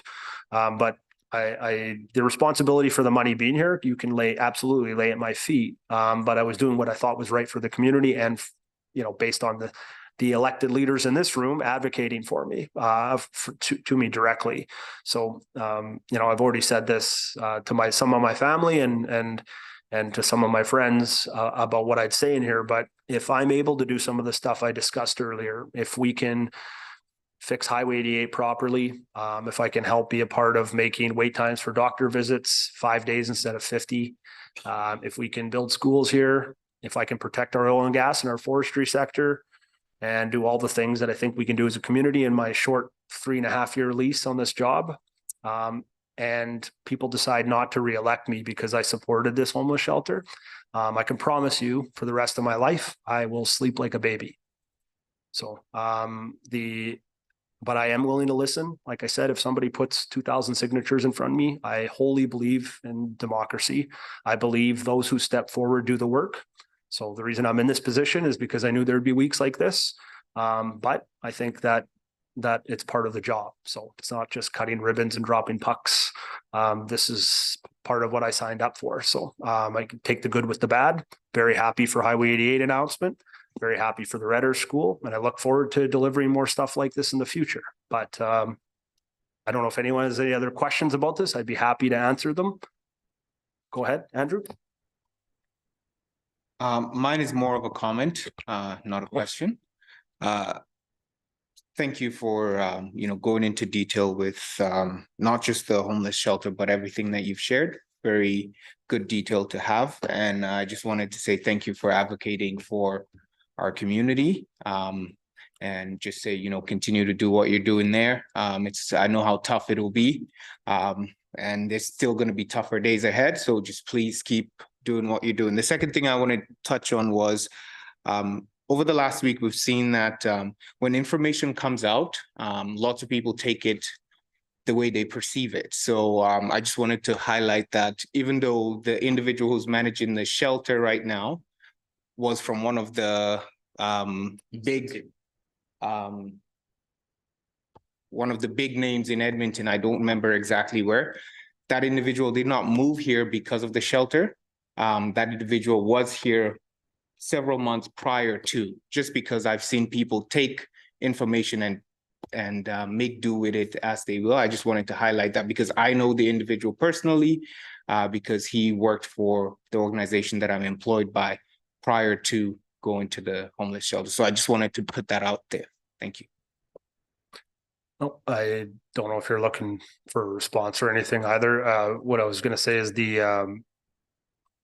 I don't fault the people who work in these things very often. It's people, lots of times I didn't mean to come off like I was disparaging the people who ran these things before, but people come to me with solutions and I just try my best to fix them if I can. Sorry, go ahead, Kim. Yeah, thank you. So I just wanted to say thank you as well for coming and kind of giving us a highlight reel of the budget. As long as I've been in this seat, we've never had an MLA come and do that. So I super appreciate that. I was able to make a lot of good notes. I'm really happy to hear, the focus on housing, obviously, healthcare as well being really crucial. And I really appreciate all of your comments regarding the public safety and those kind of elements that we're currently facing. And I definitely want to watch you lobby against that bill C-76. And just one quick question for me from one of my first notes regarding Highway 88. You mentioned engineering/design dollars for this year with possible construction. When will you know a little bit more detail, or when can the public kind of anticipate, to start to kind of finish product? Is that a hard thing to say? No, that's a good question. Part of the reason I was waiting to make an announcement before we had a real wicked CBC article come out about me about that. But prior to that, I was trying to wait till I had all the details from the transportation department. But my suspicion is one of the bureaucrats leaked it. Either way, it's positive news. And it is, I believe, what most people wanted. I think if we just repaved it, everyone would have been furious. But I don't have the details on the timelines yet. Okay. Minister Dreeshen will come up here with me and make an announcement when we do have probably more details. But right now there's some very specific, probably stumbling blocks that I'm foreseeing in terms of like, and I'm new to some of this language. So if this sounds wrong, then I apologize. But like the land transfers, if we're going to widen some of the areas, right, some of that might be in a federal park, some of it might be in the provincial park. And then we're going right back to kilometer 0 from Highway 2. So, I mean, the intersection by Highway 2 and where the Sawridge truck stop is going to involve a whole bunch of consultation with the First Nation. So, making sure that gets done properly, I think, is important. But that's a whole separate project on its own. So I don't know if we have to skip that area so that we can get started on the worst, like from basically where Old Town, where the bridge is. And if we started from there and work backwards, just because if we lose too much time during that part of the process, then it's another year of, water trucks getting sucked into the ditch because there's no shoulders. So that'll be, I think, the important part of the consultation process that we're not quite there yet with the details, because the transportation ministry we'll have to sort that out. So I'd be happy to have some stakeholder engagement with industry or, any of the leaders here when those come up, to make sure we're trying to be smart about the timelines while not delaying the project too much. But as far as I'm concerned, from all the feedback I got, is people would rather we waited and did it right than got it wrong. And I haven't been in politics very long to know that whatever we end up doing is going to be wrong anyways, but I'll try my best to make sure that we do it as safely as possible. I think it's important to mention too, that I was chatting with one of the guy I used to work for in town, and I don't know if he's comfortable with me mentioning his name on camera, even though I don't think he has YouTube. But he'd been working in the oil patch in the 80s, and we've never seen industry at this levels using our roads. So for a long time, that wasn't even gravel. So, I think it's important to note that it's good because of the amount of work and industry we have, and everyone knows how important it is. But it's really quite fascinating, the amount of people that are using the roads, like 100 Super Bs a day, and these trucks that are riding on them. But from what I heard from one of the CFOs of Tamarack Valley last week, at an agreement that I was at is there's 60 years worth of oil in that Clearwater region. So that's good news for our community. So For sure. Well, and the reality of it is we can kind of slap a Band-Aid on it and pave it this year, like you said, but then that highway may possibly not get looked at again for a very long time. yeah, if we do that, I'm telling everyone it's Kim's idea. Yeah, I don't want that. That's not what I'm saying. So sorry, Minister Dreeshen may be visiting in the coming months though, Scott, was just the He's- summary on that then? possibly? Yes, yeah, I work very closely with him. So getting him to come here won't be an issue. I'm more concerned about making sure the details between what we need here on the ground and what gets communicated to the transportation department is correct. So I have to make sure I get my hands as much as I can involved in timelines and stuff to make sure they don't get started on the wrong end and end up raising costs, or if they overlook certain areas and decide to only pave what they didn't intend on paving. So like, I want to make sure that we go right to where we agreed to in that room, which was, I think, the first 35 kilometers, and I hold them to task on what they promised, which is widening them. I don't know, again, I'm not an engineer, so I don't know what the passing lane looks like. That's a pretty short area to be able to add 2 to 3 in on it. But again, that'll be, I think, what the design plans reveal. So, but they definitely need 1 or 2 for sure. Awesome, thank you. Just to maybe help you out down the road, they're gonna do a study. There's no guarantee we're getting everything that we're begging for. Yep. Because there's a lot of issues at play there with muskeg and land that's not anyone like, so. Yeah. This is a study. I think it's the best approach to it, but like, if we don't have a double lane or all the way to the Wabasca turnoff, don't be disappointed, but at least they're looking into making it the best possible way rather than just putting lipstick on it and then we're stuck with it for 20 years. And what I will say though, is if there is funding available to get it done within, like, I'll make sure we get everything that we need, but. Sorry, any other questions? I was gonna say in closing that regarding the shelter funding, that you aren't required to take responsibility. And that it's not about blame, but it's about doing what's right, given the resources that we're presented with and balancing, honestly, humanity with community safety. I just want to say that I appreciate your leadership, your commitment to our town, and the level of collaboration that we've seen in the last 9 months. If we need to place blame for this, I stand beside you. And I look forward to the remainder of our terms and the direction we can take our community. So appreciate you coming out tonight. Okay, I think the last thing I'll say is one of the things I know I can improve on is I probably have 150 posts on Facebook that I haven't made about where I've been. And they're laughing because we discussed this quite a bit about me catching up on that, and probably I keep apologizing to Joe at the leader, but probably giving Joe some more content so we can communicate better when this stuff happens, so that we don't get to the point where we have to have everybody at a fever pitch about it. So I think the rollout of the communications definitely could have been better on my end, and I'll work on that. And I'll work on trying to do Facebook updates a little more consistently. I have never had Facebook before running for politics. I honestly did not see a lot of positive value in it for me personally. But after doing this job long enough, I understand that people don't really know what the job entails. So, I had an employee at the constituency office for 8 hours a day for the first 6 months, and we averaged 1 person a week popping into the office. And so, perhaps it's because people didn't know it's open, or perhaps it's because I have to go where people are. So that's what I've actively tried to do. And I would say that I'll try my best to do more consistent Facebook posts, but if people do message me or email me, I'll do my best to get back to you in a timely manner.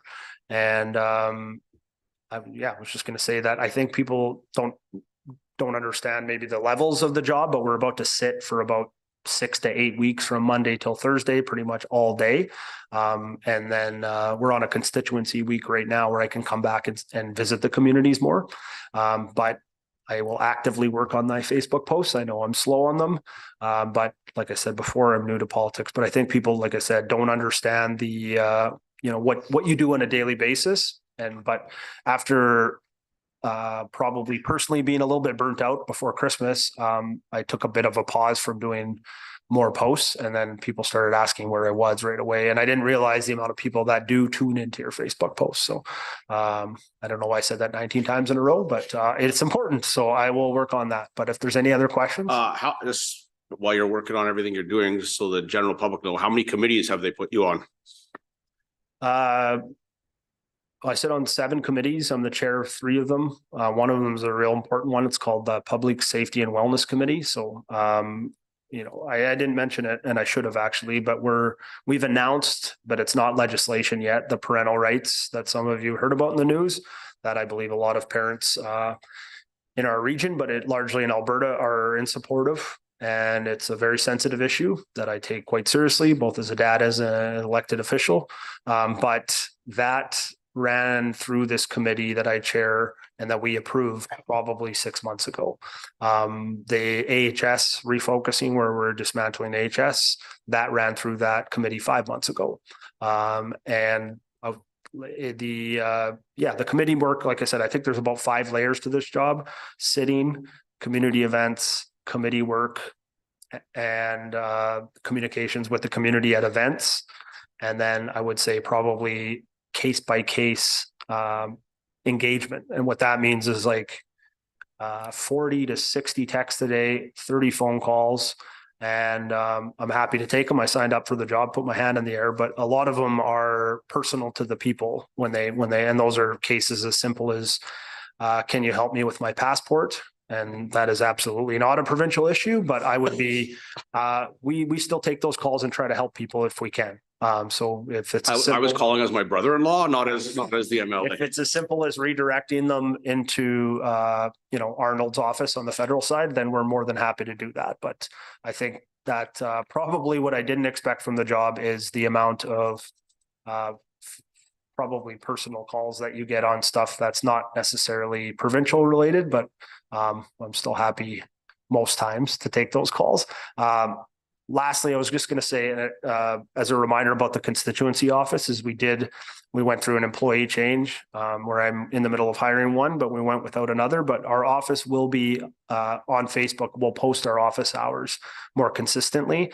And I'm in the middle of trying to schedule weekly engagements at the constituency office where we'll have free coffee for seniors, maybe twice a month or 4 times a month if it evolves into that. And they can just come by, and if they need help with anything, hopefully it evolves into a way of some of the seniors that have a hard time because they don't have Facebook, or maybe they don't get the newspaper anymore, of still being engaged in what's happening in our community. So I'll put that on a post as well, but and I definitely won't let Joe McWilliams run an article on it. Just kidding. Just joking. I'll give Joe some information too, but yeah, I don't have anything else. Is there anything for anybody? I think that's great. Thank you for coming out. Okay, and there's a group of people here that attended today, and to them, I would be happy to stay behind and chat with you as well. And yeah, if you have any questions, I'm here. Okay. Thank you. Thank you. Administration, we're going to take a 5-minute break, please. I need a motion for information. Oh, thank you. Councilor Gramlich.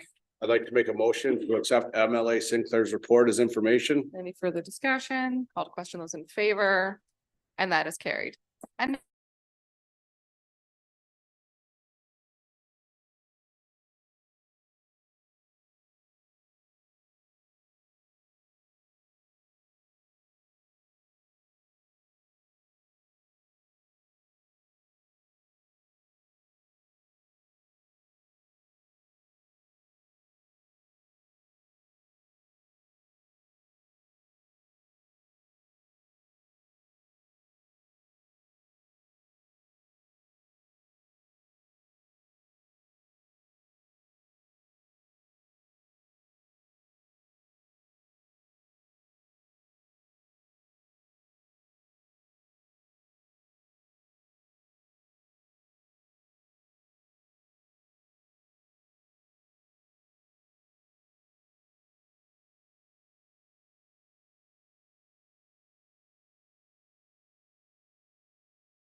Meeting, 5, 4, 3, 2, 1.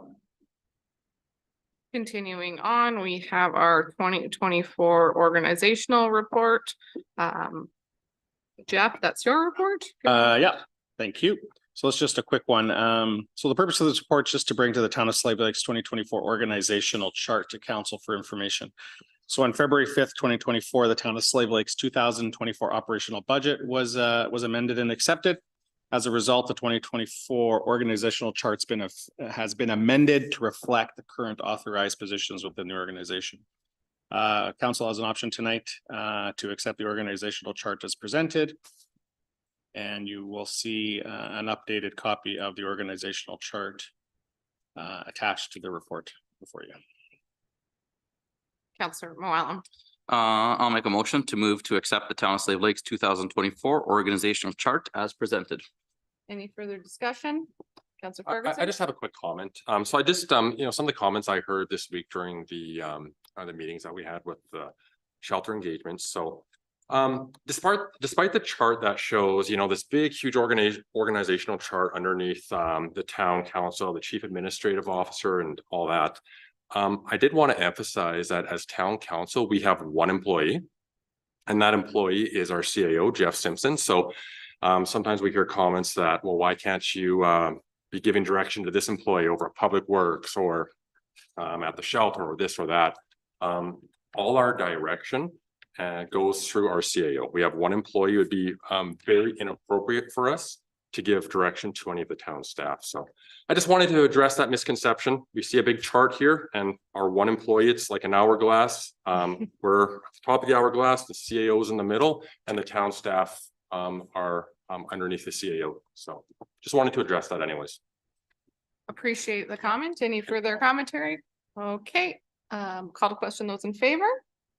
And that is carried. Thanks, Bryce.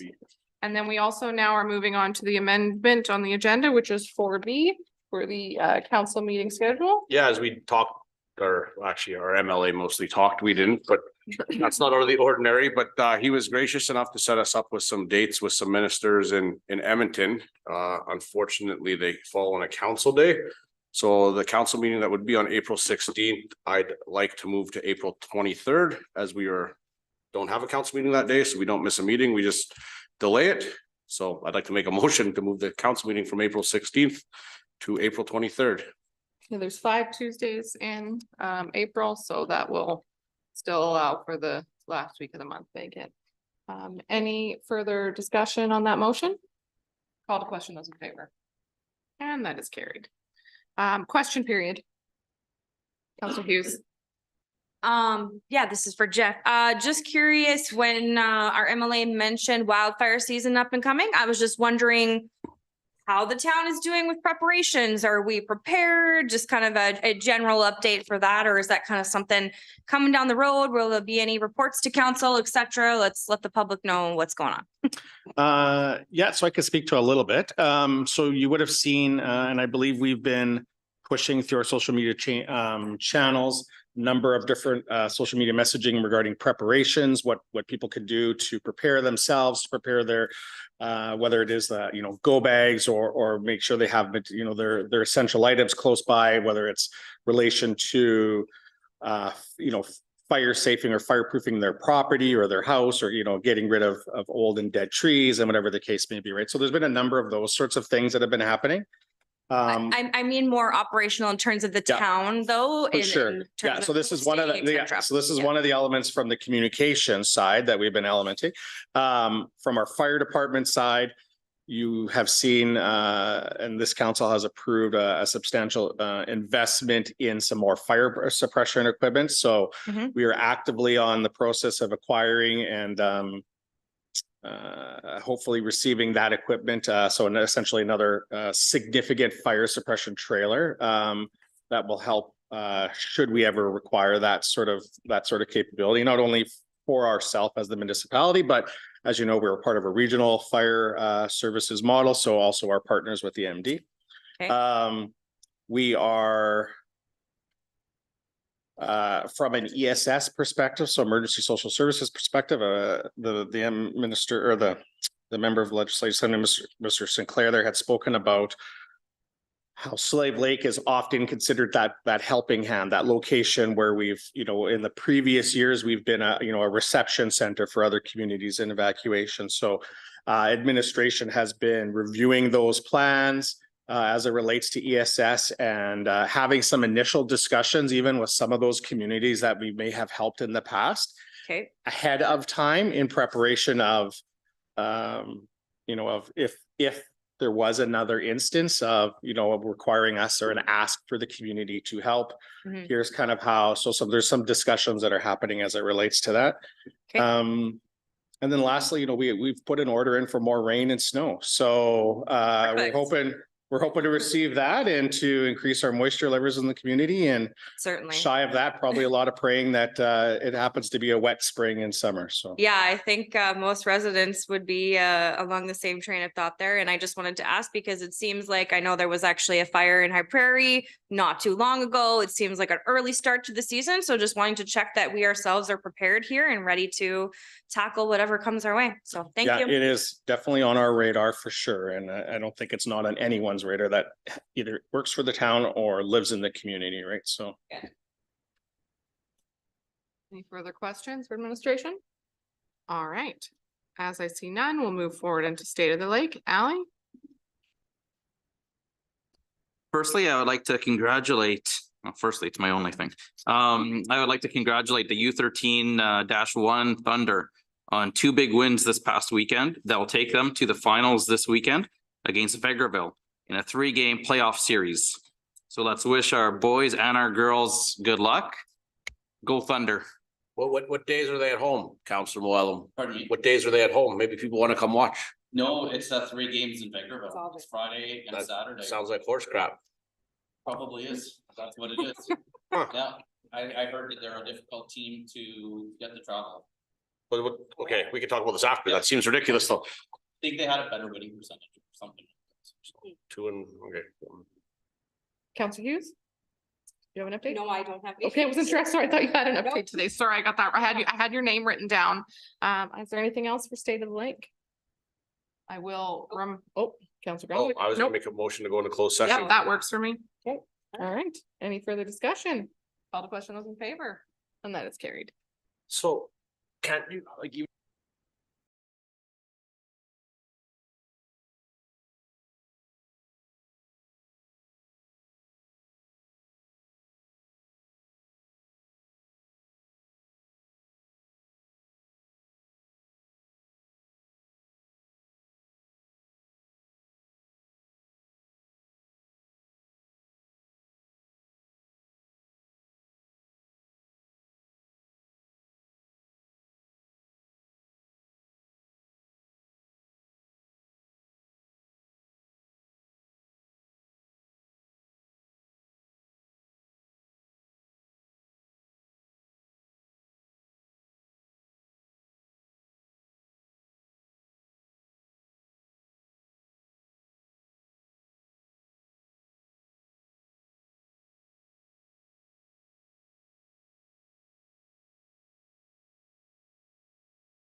Yes, I would like to move to appoint Christine Mandau as a public member of the Leicester Slave Lake Regional Housing Authority to a term expiring on October 31st, 2026.